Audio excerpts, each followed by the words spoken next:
two schools. You can look up their websites. It's fascinating. One is the Goenka International School in Delhi, whose website promises to make your child a truly rounded global citizen. And towards that end, will expose your child to various aspects of global culture. One of which is that your child will eat a different cuisine every day in the canteen. One day Chinese, one day Thai, one day Mexican, and they even managed to fit in Indian on one day. So this is an institution that of a kind that you never heard of 15, 20 years ago. The fees are in 5 figures and much more, maybe 6 figures in some schools. That's one.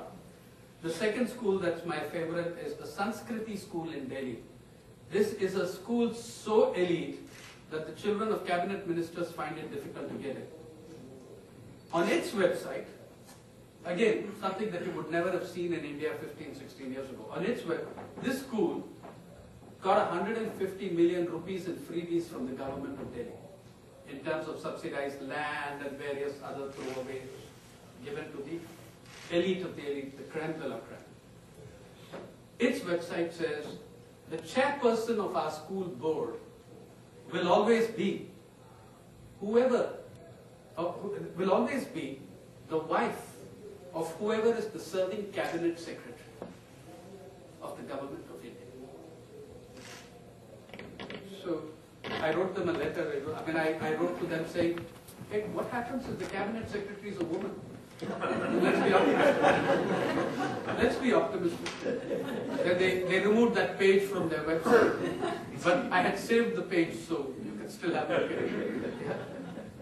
The chairperson of our board is the wife of. Then I think a lot of other nasty comments came in, and people asked what happens if the cabinet secretary has more than one wife, and all sorts of allusions were made to serving cabinet secretaries at the time. So then they took that off the website. The third is a much more venerable institution in Mumbai.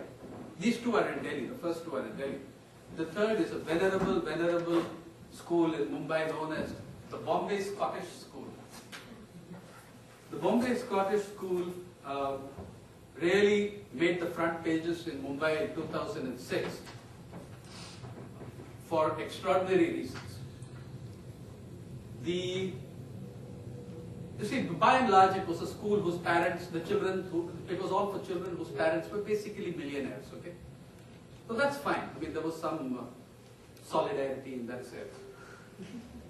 Now, in the 90s, India developed a new creature.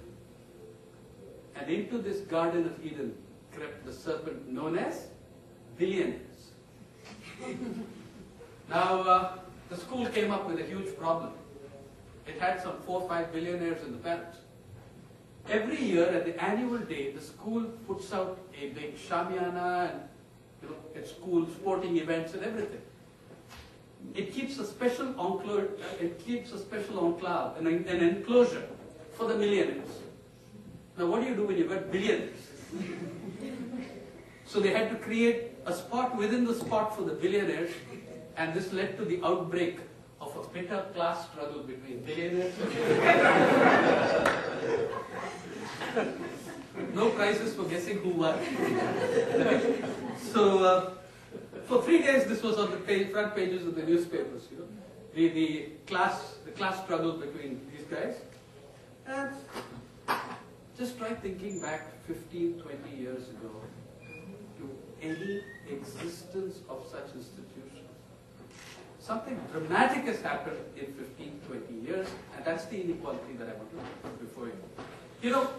The tragedy in Mumbai has been rightly covered. It's been covered intensely. It's been covered widely. What about the tragedy of the 38,000 farmers who committed suicide?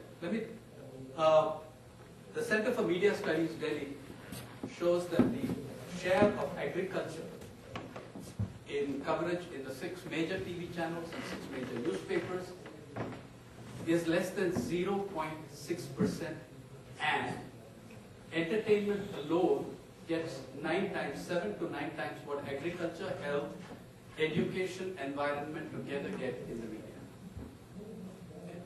And mind you, that's not counting crime, which is largely run as entertainment. Yeah, it is, you know, like Sanjay Nanda, BMW. That crime is really about a celebrity, and it's about entertainment. It's not about crime. In fact, the media's dismal failure in covering the agrarian crisis is so appalling.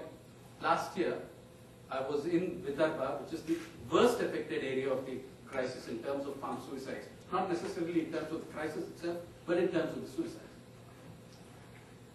And I'm standing in ground zero of the farm suicide zone, addressing journalists who have covered these crises. And one of them, a very venerable correspondent of a very venerable newspaper who has had 25 years experience, stands up and says, yeah, Mr. Sainath, we know all this stuff, you know, we've also covered it, yeah, you know, maybe you've done more, but we've also covered it. Now let me ask you a question about all these chaps who committed suicide. All these farmers, you know what they are. Are they not drunkards? I mean, isn't that why they took their lives? Because they're drunkards, basically. You know how rampant alcoholism is over here. I reflected on his question and told him what I thought. You see, fair enough. I mean, alcohol is a problem. I mean, we all know that. But if excessive consumption of alcohol is the driving cause behind suicide, there'll be no journalists left in the world. Very few anyway. Very few anyway. Anyway, that approach to ordinary people, that contempt for people, is also an outcome of the mindset of inequality that we have constructed over the last 15, 20 years. India today, see, all these stories of India shining, India blooming, they are true. They are true of a very narrow percentage of the population. A very narrow percentage of the population. Look at the success stories. India today has $51 billionaires. Another favorite website of mine, permanently bookmarked. ForbesBillionaires.com.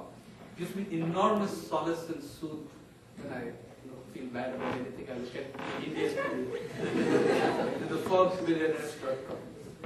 I mean, this is because it's no longer satisfying to me that we have, apart from these guys, we have 112,000 millionaires. But, when you've seen 1 millionaire, you've seen them all. India now ranks 4th in the world in dollar billionaires.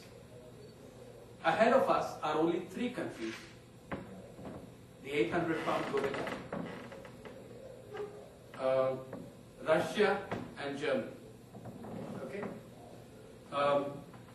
Russia and Germany have numerically more billionaires than we do, but the net asset worth of our billionaires, I'll have you know, is far more than theirs. Meaning that our net worth of our 51 billionaires is $335 billion, which is 31% of India's GDP. Okay. Their net asset worth is equal to 51 individuals, their net asset worth is equal to 31% of the GDP of a country of over 1 billion human beings. The Russians make something like 270 billion, or they have 89 billionaires, but together they only manage a paltry 270 billion. And the other difference between our billionaires and Russian billionaires is that when you've made lots of it, our billionaires don't go to prison for 15 years.